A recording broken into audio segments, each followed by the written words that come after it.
All right. These are just headings of what, with any kind of luck, we will do today. Finish off Gregory the Great, Gregory the First, and then talk about these heresies and how they affected the papacy, and these barbarians, how they affected the papacy. And then Leo the Third, who had a very interesting life and ultimately made Charlemagne emperor without any authority to do so.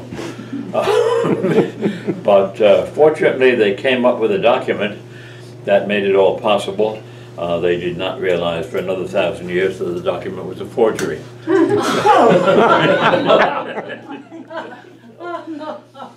Okay. Let's circulate this in the meanwhile, and if I have time, I want to find out whether the people who don't seem to have been here have been here. Okay, Gregory the Great, we've already talked about quite a bit. Of his greatness, there can be no question. He was great in almost every way. He had a great character. He was a very pious man. He had a great intellect. He was a fine writer, one of the very few people from this period whose works are read to this day. Particularly two, a treatise on pastoral care, which is kind of interesting too, because, you know, most of the popes we've seen are not too interested in pastoral care. He was very much so. I mean, he thought that was what the papacy and the church was about. So his Cura Pastoralis remains a classic. What period is he from? He's from the 7th century. Wow. And the other one is a book called Moralia in Job, Morals on the Book of Job, an odd way of doing it. He did a kind of allegorical commentary on the Book of Job, where the Book of Job was just a kind of a pretext for developing a system of ethics. The ethics there are very much Greco-Roman ethics, as all Christian ethics were, with gospel morality brought into it. Again, a very successful book, and a book that's still studied. Both of these greatly influenced people like Thomas Aquinas, and thereby influenced all the people that Thomas Aquinas influenced, even when he wasn't mentioned specifically. He was a great missionary pope. The story is always told about his going to Marseille and seeing these blonde-haired, very light-faced kids there, and he asked them who they were, and he was told they're Angli. These were some Angles, you know, Anglo-Saxon, the Angle part of Anglo-Saxon. And he is said to have said, but he probably didn't, non Angli sed Angeli. They look more like angels than angels. And he immediately bought them. They were slaves, and put them in the under the tutelage of people he wanted to go as missionaries to England, because they knew the language, they knew the territory. So they got a free education, they got liberated, and they were among the first missionaries to England. Ultimately, he sent St. Augustine to England, Augustine of Canterbury. And so in a sense, the Christianization of England is the work of Gregory the Great. But we've got to tear down any statues of him because he bought slaves. Exactly, yeah. And white slaves. Whoa. I mean, wow. I already mentioned that he was a monk, wanted to be a monk, did not want to be a pope, but you know, whatever he had to do, he did very, very well. He also was a very wealthy man who devoted his wealth very much to the relief of the poor and for the creation even of structures that would continually support the poor. He had two major plagues in the Rome area during his time, and that exhausted the relief funds very substantially. How did he have money? He had money from land. His family was an old noble family that owned land, which produced food, which sold for money, and you know, big agricultural holdings. And then, of course, the papacy had been given more land constantly, what was called the patrimony of Peter. Wealthy people would piously bequeath a large part of their inheritance in land to the papacy. So the papacy, just as papacy, had a lot of land, and then he, Gregory, also had a lot of land in his own family's name. So a very wealthy man who really, I mean, he didn't use up his wealth, but he used up an awful lot of it in relief programs. There were 2 plagues while he was there, and I said they really cut into the relief programs. Very sadly, very ironically, really, this was a man who really devoted himself to the people. When he was on his deathbed, crowds of people gathered outside his residence. At first, it was thought they were mourners, but no, they were shouting at him and cursing at him because there was plague again and he didn't come out and help them. He was lying there dying, hearing that. So you had an awful ending, I mean, theatrical ending. This man who had really devoted his life to the people, being cursed by the people as he died for not rising from the dead and helping them more.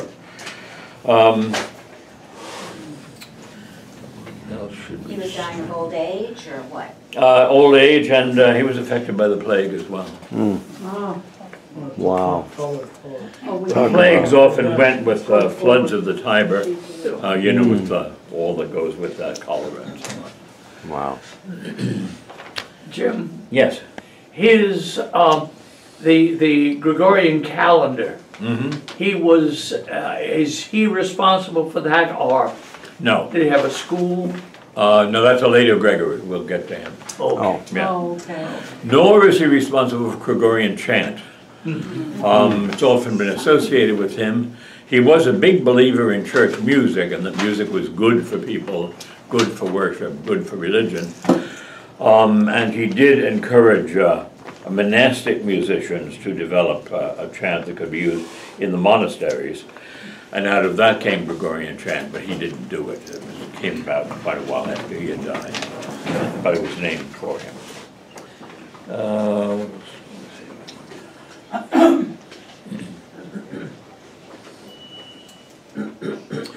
He was a very strong defender of the primacy of the papacy, its superiority to both the Patriarchate of Constantinople and to the emperor now in Constantinople. Sorry. We mentioned earlier, remember the Western Empire has fallen now, it fell in 476. So the only emperor is now the emperor in Constantinople. When we talk about emperors from now on, that's the one we're talking about. And just backing up to a very broad view, as you look over the history of the papacy, what you see, the common factor running through almost all of the papacy up to modern times is a quest for power. Now that sounds sort of nasty, but it had a plus side and a minus side. The good popes wanted power to do good. They really had all these nasty people around, nasty politicians and military leaders and things like that.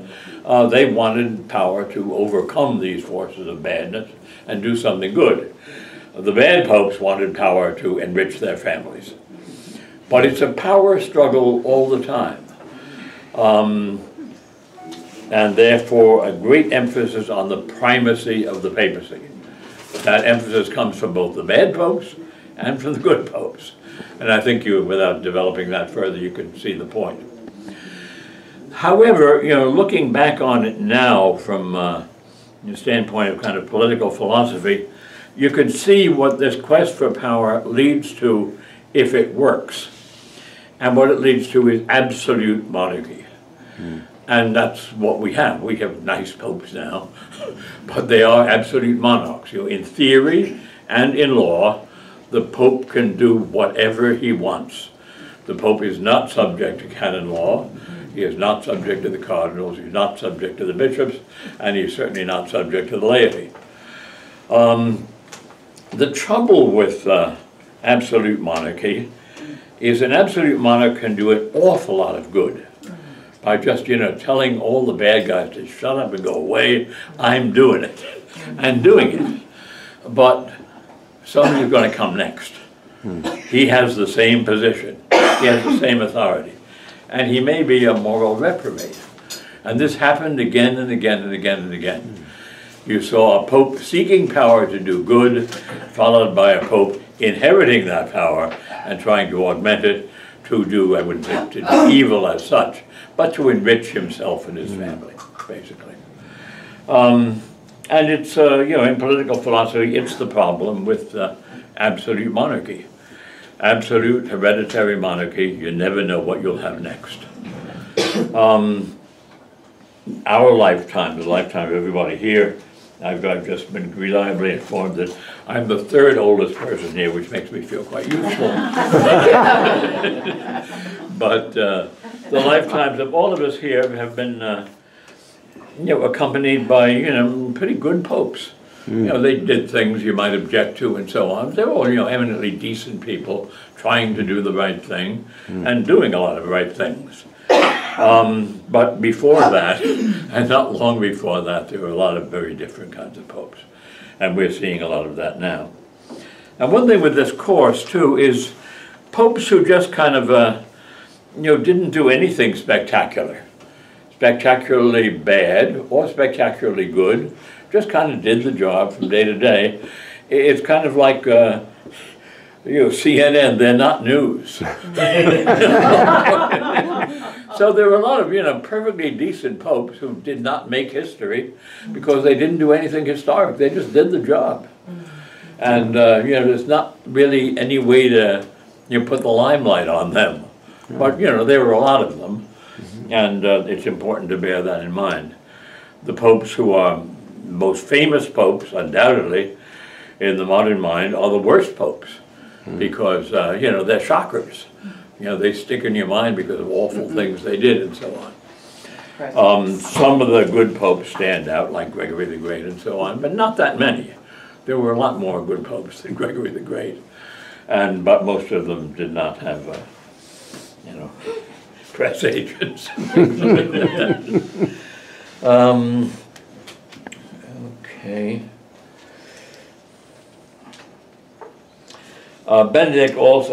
Gregory the Great also greatly encouraged monasticism.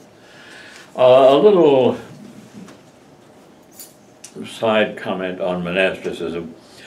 Monasticism began to flourish big in the 6th century. And a lot of monasticism was based on a kind of disgust with the world in which most Christians live their lives. They said, if you want to live like a Christian, you know, you better get off somewhere, get your own little community of people who also want to live good Christian lives, and let the rest of the world go by. The phrase, fuga mundi, flight from the world, was used again and again by monastic founders.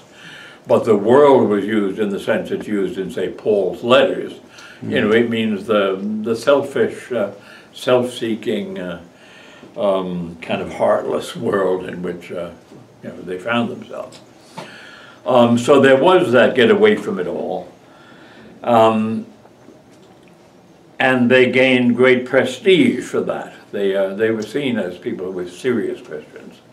And that also got a little bit out of hand because it got so the real Christians are the monks. That, as I mentioned before, led to making other priests be more monk-like. And that included enforcing celibacy on the Western clergy, not on the Eastern clergy. The Eastern clergy didn't buy that really.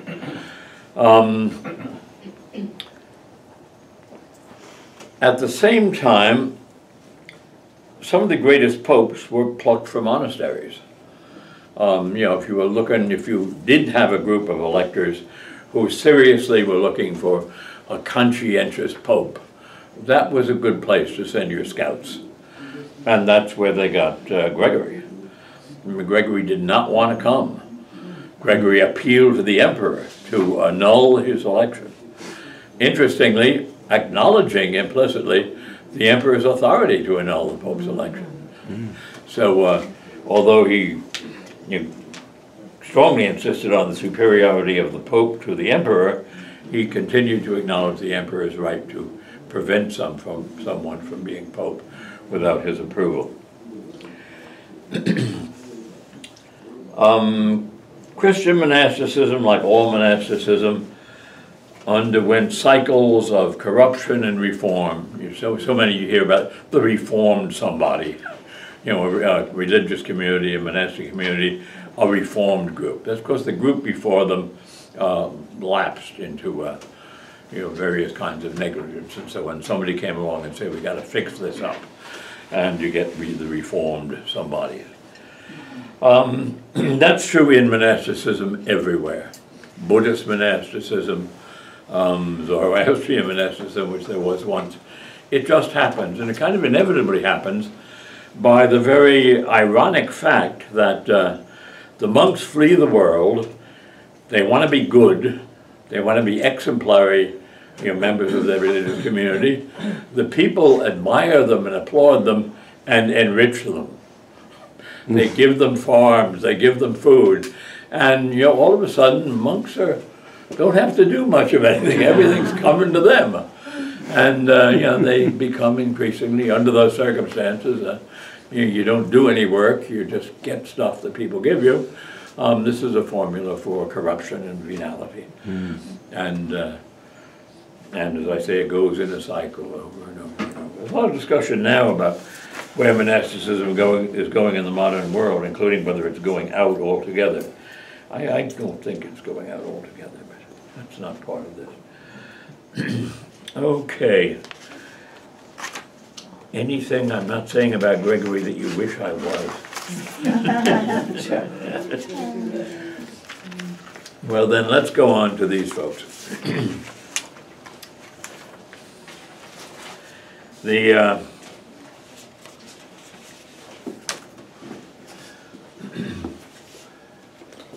monothelitism. Here again, we get all these things beginning with mono. It all has to do with Trinity, and how can you have Christ being God? If you have Christ as God and his Father as God, that's two gods, and we can't have that. So one school of thought after another tries to find solutions to this.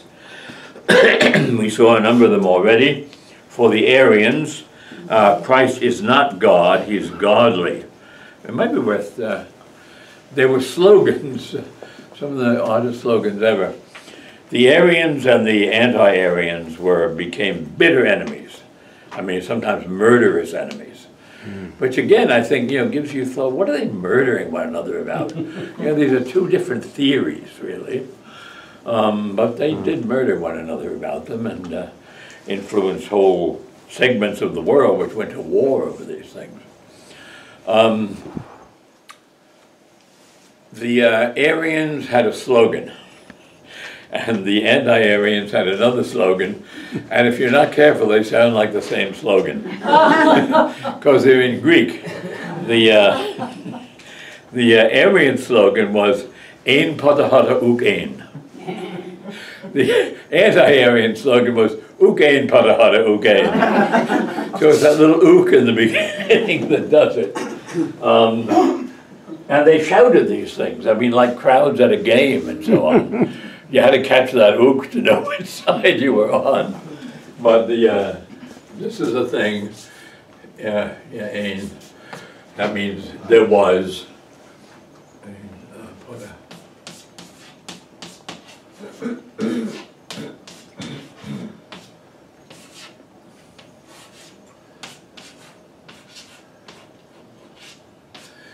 There was a then when he was not. There was a then, literally, there was a then when he was not. So there was a time when there was no Christ. In other words, Christ is temporal, Christ is a creature. Therefore, he's not the eternal God. But if you're anti-Arian, all you do is put an "uk" in front of that. And you have "uk ein patahata" again. There was never a time when he was not. So the historians, the ancient historians, actually describe screaming these things at one another. trying to drown out the non-ook people with the ooks. It sounds like two kids yelling, did It not, certainly did does, so, yeah, did not, yeah, did yeah. so. Very much so. I've always had trouble grasping how, hundreds of thousands of people can be brought to bloodshed by trying to decide something like this, but you can't decide in any rational way. You either accept it on authority or tradition or whatever. But there's, how are you going to argue between the ook and the non-ook people, except by appealing to authority and tradition? And then when you appeal to authority and tradition, you get arguments about what authority says, what tradition says. Yeah, Now, what language is that? That's Greek. Oh, Greek, it's that's Greek. and it's great to me. Shakespeare. And this went on for centuries and centuries and centuries. Whole groups of barbarians were converted to Christianity, but to Arian Christianity. And other groups of barbarians were converted to Christianity, but anti-Arian Christianity. So now you had two groups of converted barbarians, Christians, hating one another because some were ooks and some were not ooks. I mean, it's really, it's ludicrous, but it's deeply Very sad. sad, yeah. Wow. Monothelitism. Monothelitism tried to solve this problem by saying Christ and God had only one will. Thele is will in Greek, one will. So they're all trying to find something that will unite them and something that will hold them apart. So they may have had different natures, but they had only one will. And this too gave rise to a great fury. And several of the Eastern emperors took up monothelitism. And taking up monothelitism put them in conflict with the Pope, who did not hold with monothelitism. They weren't even considering the Holy Spirit at that time? The Holy Spirit wasn't controversial at that time, no. They were considering the Holy Spirit, but he didn't enter into these controversies. Because the Holy Spirit was, the way they thought about the Holy Spirit was inspiration. God sends forth His Spirit, He sends forth His inspiration. He touches our hearts and so on. So that sort of, that made it easier. You can see it's easy, but Jesus is walking around and looking like a human being and so on. Quite much more different than the Holy Spirit. The Old Testament is full of God sending forth His Spirit, and it's not Trinitarian, so they were more comfortable with that. I think that's the best I can do with them. Yeah. So in this, there was this movement to say that they had different natures, Mm-hmm. but they only had one will. Mm-hmm. So they didn't have two wills Right. based on their two natures. Mm-hmm. And what ultimately became orthodoxy was they had two wills. Yeah. Was there ever a thinking that their wills... They always agreed. Well, I was gonna say, was there ever thinking that their wills didn't line up with each other? Not that they didn't line up with each other, but there were reflections on the fact that, the will of Christ was troubled, as in the narrative of the Passion. Father, please take this from me, and so on. But thy will be done. So our wills are in tune, but our feelings are, well, God the Father didn't have feelings. But, the feelings differed. That's as close as they came to a divergence of wills. That was discussed a lot. But that's more in the different nature of the Christ, let's talk about Jesus. God wants Jesus to die. Right. Jesus doesn't want to die. Right. That's two will directions. Right? I don't want to, I want you to. Okay. Is that okay? Yeah, but in those days, it seems like more today that we divide up Jesus from Christ. That Christ is more the Yes. cosmic Christ is more a cosmic Christ, and that Jesus was the nature, the person who was here for that period of time, but existed before in the cosmic Christ and exist after. Yeah, and kind of the pre-resurrection Jesus and the post-resurrection Christ. Right, Yeah, right, okay. yeah, we do, and they didn't. Okay. So anything that came into the gospel narrative about Jesus was, placed on Christ. Okay. Okay, now the emperor. This was the emperor. One of the emperors, Constans. It doesn't matter. Adhered to monothelitism. He was a very influential emperor, a very kind of scary emperor, a don't mess with me emperor. And the Pope, Honorius, who was Pope from 625 on, said, okay, I'm all right with monothelitism. So Honorius thereby falls into what ultimately will be considered heresy.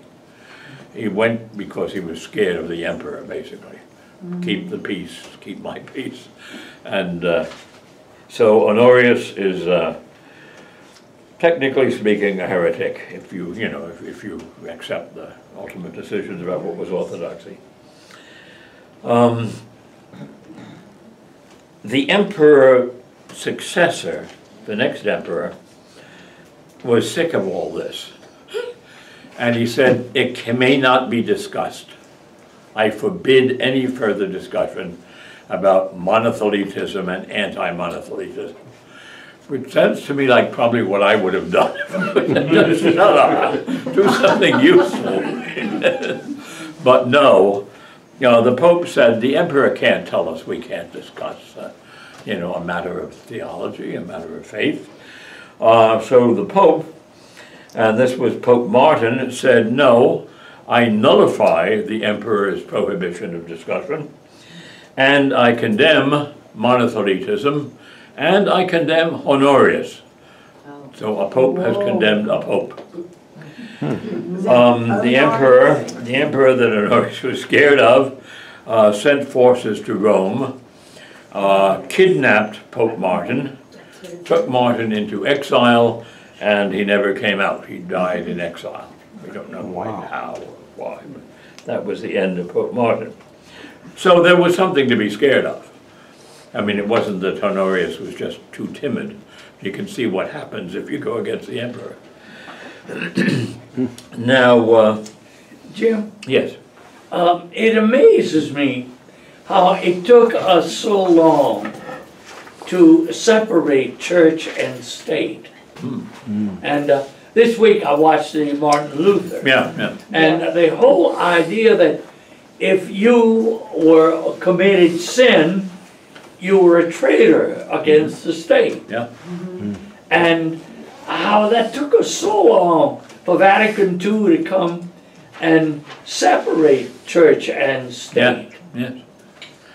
It took very, very long, and the church's documents firmed it up all along the line. These were together, at the high point or low point, depending on how you view it, of papal power. The Pope had power over everybody. Yeah. He had power over all believers, all unbelievers, and also over all civil authorities, in that he could tell them what to do. And so you can see, for example, in the Inquisition, the church ran the Inquisition, held the trial, found the person guilty or not guilty, and then beckoned to the state, okay, we found him guilty, you burn him. And they burned him. So, I mean, that was kind of the way it operated, when the papacy was strongest. So the history of the papacy really builds that up. And it was a great achievement in Vatican II to reverse that. John Courtney Murray. Yeah. That's right. Who had been condemned himself earlier for teaching what the council then taught. Yeah, it's it is a long history of building those things up and then happily history takes a turn and they have to pull them down. Another thing like that, I forget what it was going to be, but another example of that. Okay, then in 681, an ecumenical council was heard, called the Council of Constantinople, and it condemned monothelitism permanently, and it also condemned Pope Honorius. So Pope Honorius is officially a heretic in the teaching of the Church. That curiously, when papal infallibility came up in the 19th century, many people who were opposed to that said, if the Pope's so infallible, how did this guy get to be a heretic? Honorius was on everybody's lips at that time in the mid-19th century. Actually, Honorius didn't teach monothelitism, ex cathedra or anything like that. He just kind of embraced it because he was worried about what might happen and what did happen to Pope Martin. So ultimately, the emperor went along with that, and monothelitism disappeared. Another emperor, this is Emperor Leo III. Very important in today's stuff will be Pope Leo III, so don't confuse the two Leo IIIs. This is Emperor Leo III. Things were not going well for him. There were a lot of problems in the Eastern Empire, and he became convinced that that was because of neglect of true religion. And the best sign of the neglect of true religion was all these icons and images and things like that that he said people were worshiping. Christianity had lapsed into idolatry. And so he embraced iconoclasm. Icon meaning image, clasm meaning break it up, destroy the images. That, of course, had a lot of support from the Old Testament. Imagery had no place in Judaism or in Old Testament religion.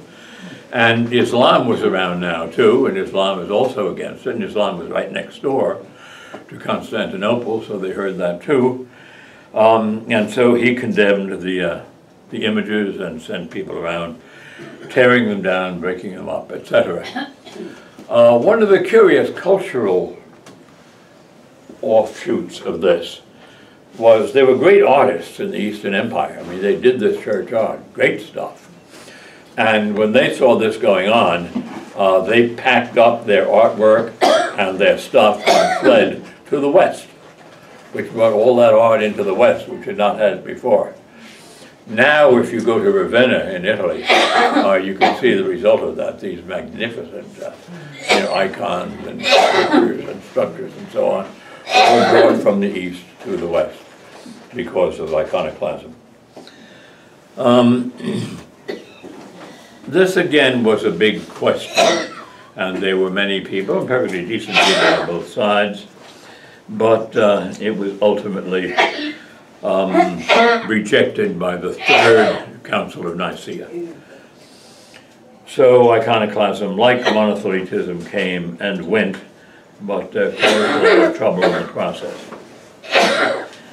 Now, the iconoclastic emperors who were annoyed with the Pope and still had considerable military power in the West seized a lot of the patrimony of Peter.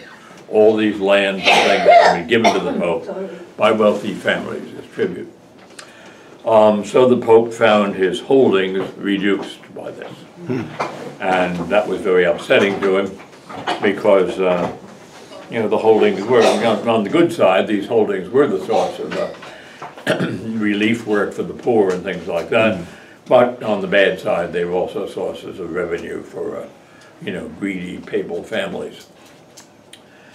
So they've now lost a big piece of the patrimony of Peter, which was originally around Rome, and then it went all the way down to Sicily, around the Naples area and so on. It was spotty, but there was lots and lots of it. If you put it all together, it would be about the third the size of Italy. And, very good farmland and mining land and things like that. Very productive of money. Now, the emperor seized the patrimony of Peter and established the Eastern Church in Ravenna, Ravenna where it now is. The Lombards, seeing their opportunity, because the emperor had all these troubles, invaded, took Ravenna, and threw out the imperial forces.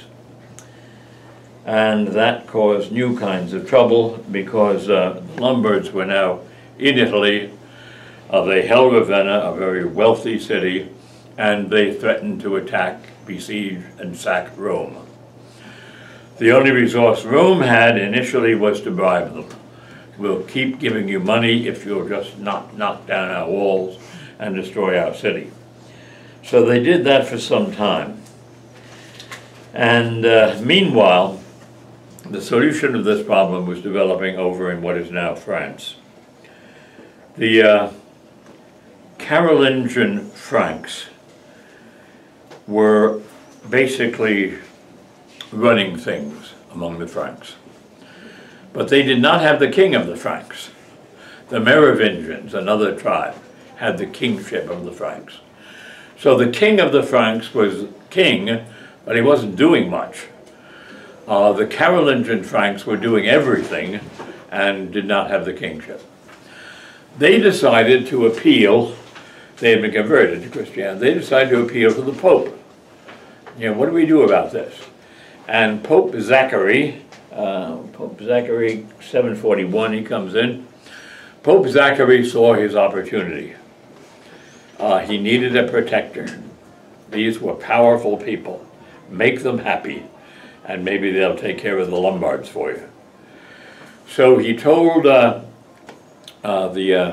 Carolingians that whoever is actually ruling should be king, who is actually controlling things. And they smiled and said, that's us. So Pope Zachary then solemnly proclaimed that the Carolingian, it was that time, it was Pepin the Short, he was short and very tough apparently, that he was king of the Franks. Now you can see Zachary's motive. He wants Franks to like him.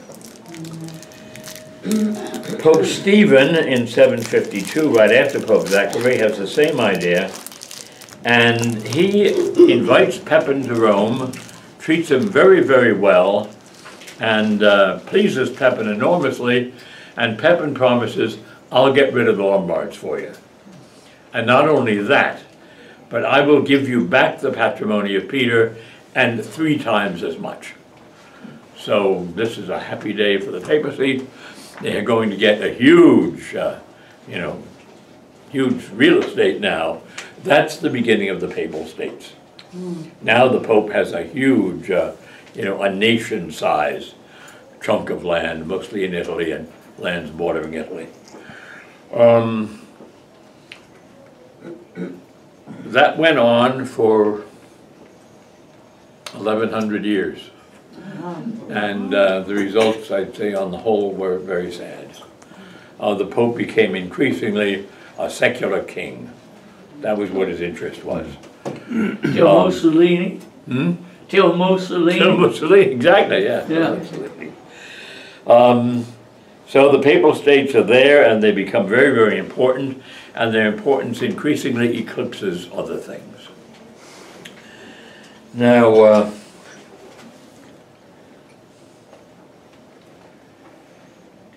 at that time, somebody we haven't heard of before, and you never hear of in any other context, a guy named Duke Toto. Duke what? Duke Toto. Kind of like Dorothy's dog. Duke Toto was apparently a very powerful man, and he wanted the papacy to go to his family. So Duke Toto tried to impose his brother Constantine, one of the many Constantines, as Pope. Naturally, the existing Pope did not want that to happen, and they sought help And the help came from, of all people, the Lombards. The Lombards came to Rome, killed Toto, chased Toto's guys out of there, and said, we'll be back. In other words, they felt now they had a real foothold in Rome. The Pope Hadrian, 772, we're moving on here, he kept the Lombards from invading Rome by threatening to excommunicate them. First time excommunication was used as a weapon, and we'll see it used.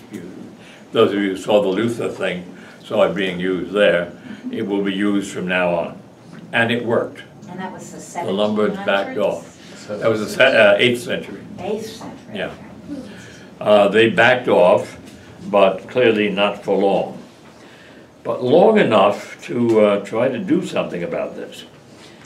So he appealed to Charlemagne, and Charlemagne was the son of Pepin, and he would be his successor. Charlemagne came immediately and eradicated the Lombards. Didn't just chase them out of Rome, chased them off the face of the earth. There would never be Lombards again. So, you know, this is a pretty big favor that Charlemagne had done the papacy. Now, the next pope we have here will be in that era between Pepin and Charlemagne. This is Pope Leo III. Pope Leo III was disliked by many of the Roman clergy, and he was charged with adultery and perjury. He was supposed to be brought to trial. He was on his way to church in a procession when the procession was broken up. He was taken from his steed, his legs were broken, and people had been commissioned to gouge his eyes out. That was prevented. Some of his own supporters kept him from having his eyes gouged out. But he was obviously not in very good shape. He was imprisoned, and he managed to get out by his friends bribing the guards. Everything was done that way. Bribing the guards and letting him out, and he fled to a place where he could meet with Charlemagne.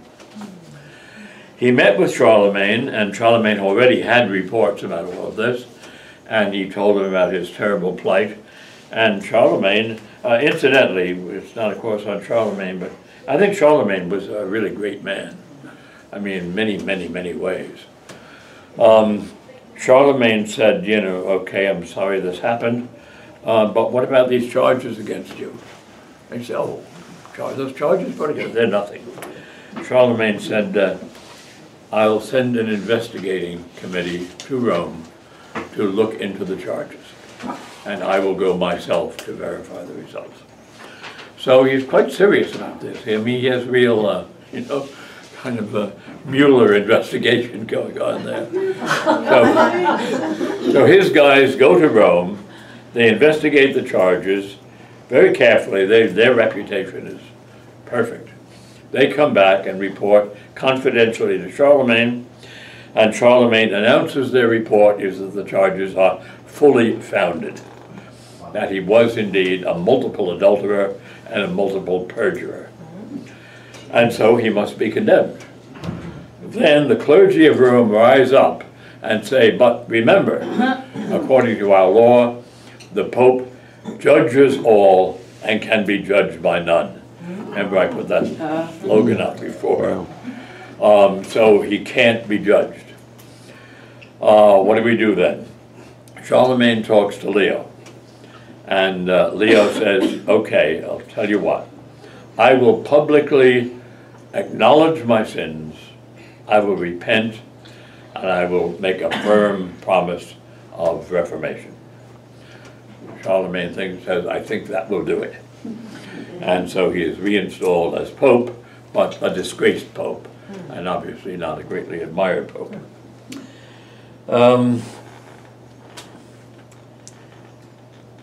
Leo swears repentance and reform, and He needs help.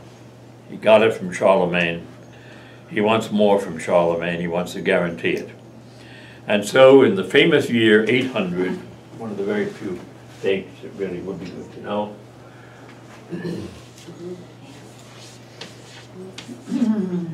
in 800, he sends to Charlemagne to join him on Christmas Eve for midnight mass in St. Peter's.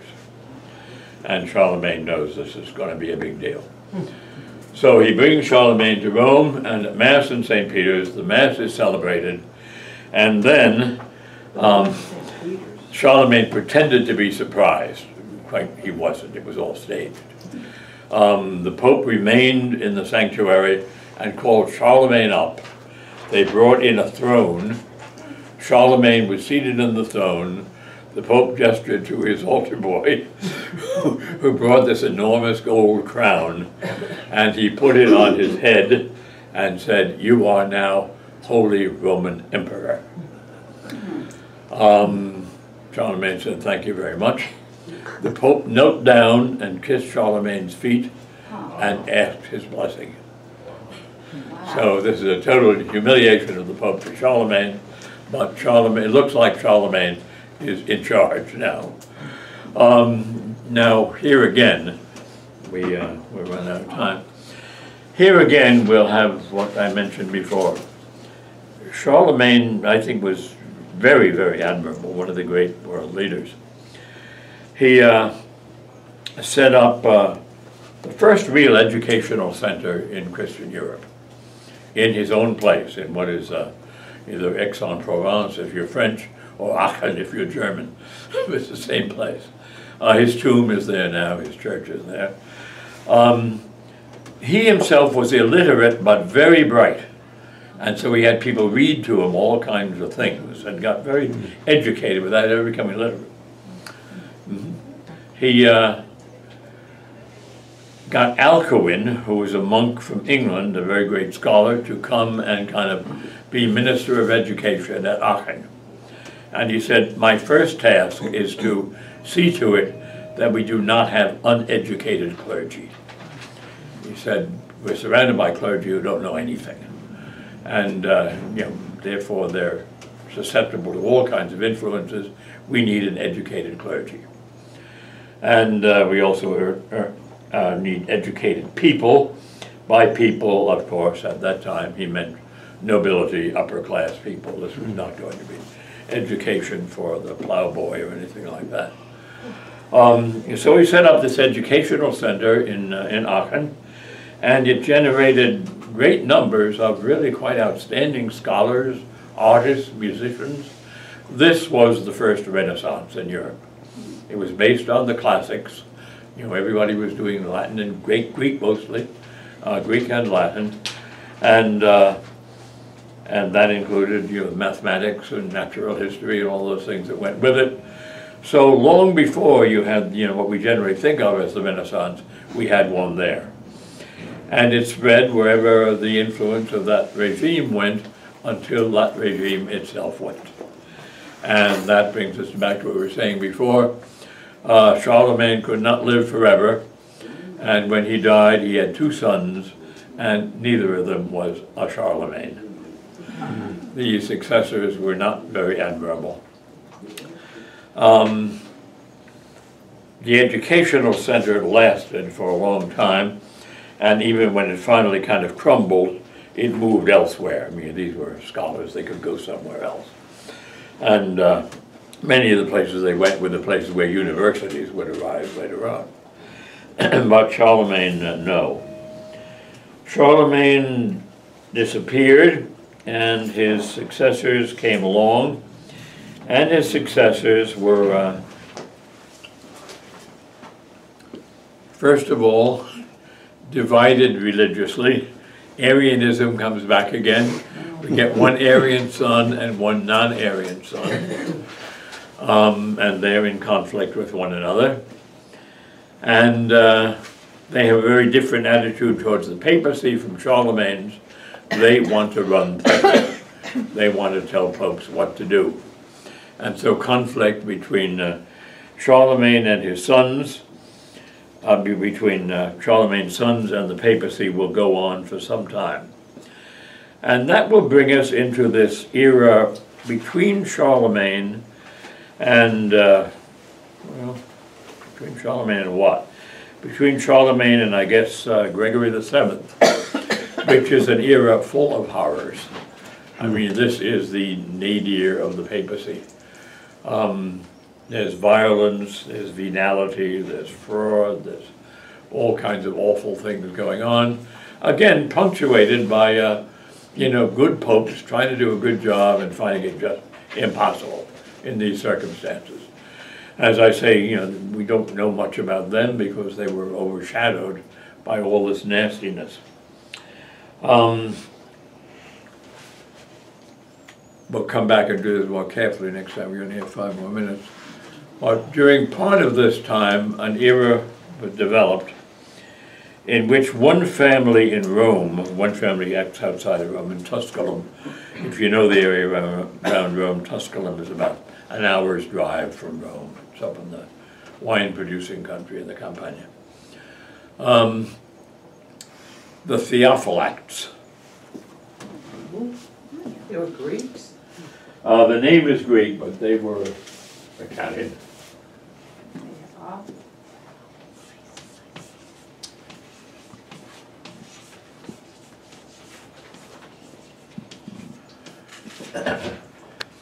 The main patriarch of the family was Theophylact the First, and Theophylact the First had a daughter named Marozia. He had a wife named Theodora.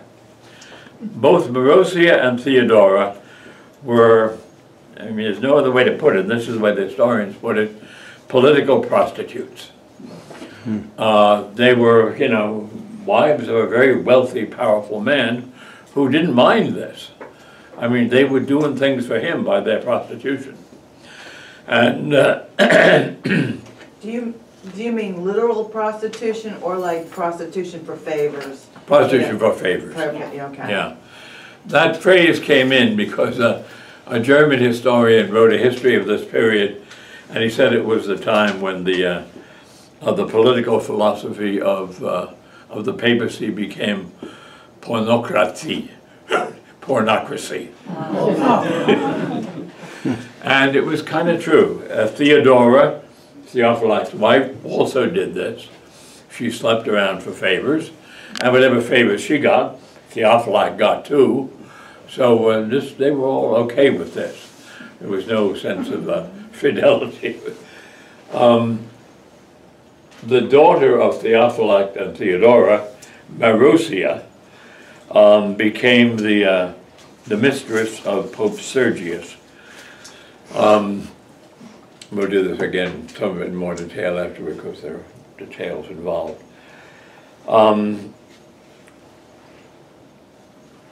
She was the mistress of Sergius, and they had a son, and she wanted him to be Pope too. And so the obstacle was the Pope who was elected, and she arranged to have him suffocated. Suffocation was her favorite. The son of the Pope. The next really elected Pope. Oh. Yeah. So he didn't last long. He got suffocated, and she put in her guy. I think I have here a kind of map of them. Maybe I have yeah. Nice people. Yeah, lovely people.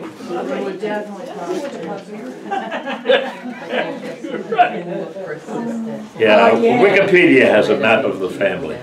And there's Theophylact and Theodora, and these are their descendants, and there are 1, 2, 3, 4, 5, 6, 7 popes among their descendants.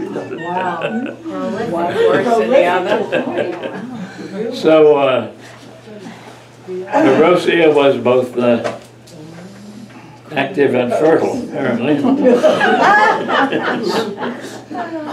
So she slept with Pope Sergius III, and they gave little Pope John XI. Little Pope Deodatus got suffocated, He was replaced by Benedict VII, who was a Theophilite. So during this period, which is really the 9th century, no, 10th century, the Theophilite family ran the papacy. They were the papacy. The popes were always either their direct descendants, or their close relatives, or people deeply indebted to them. And that's why this period is often referred to as the kind of rock bottom of the history of the papacy. I think it is. Yeah. You know, it's amazing how you look at the history of the papacy, or really the history, say, of Western Europe, is there so many things which were going on at the same time. Yeah. And constantly you had the plague coming back. Sure. And then the famine took place. And then you had these things that took place with smothering one or the other. And Just lovely people. That's lovely people. yeah, people, right. Lovely. Still going on today. Yes, that's the problem. And then you constantly were backing up Yeah. to fill in some kind of ignorance or a deception that took place Yeah. in many places. Yeah. And all the while, you've got Western Europe is going on with Italy and Venice, and then on the other side, you've got England and a whole new idea that was Yeah. going on. And then Frank, each of them a little bit had that time in the spotlight. Sounds like Shakespeare, doesn't it? Very, very much so. Yeah, very much so. And It's a wonder we're here. you had to push it back. The That popes are proves trying we've to. got divine intervention. Yeah. How long did this period last? It lasts for about 150 years. Wow. Wow. Yeah, with ups and downs. There were some brighter moments in The there. 8th, 9th century? Or? Mostly the 9th century into the 10th century as well, yeah. There were still offshoots of the Theophilact going on into the 11th century. Again, as I mentioned before, the popes are seeking power. Good popes for good reasons, bad popes for bad reasons. But the power they're seeking and getting attracts other people. You know, the Theophilact never would have bothered with, a 5th century pope. They didn't have much of anything. But now, to get the papacy was to get a lot. And it was not indulgences that they were looking for. It was, territory and money. So the enrichment of the papacy attracted papacy seekers of the absolutely worst kind. And these would be an example of a powerful family. And we could be a whole lot more powerful. We just got a few popes in the family. Okay, we'll call that one off. Thank you. And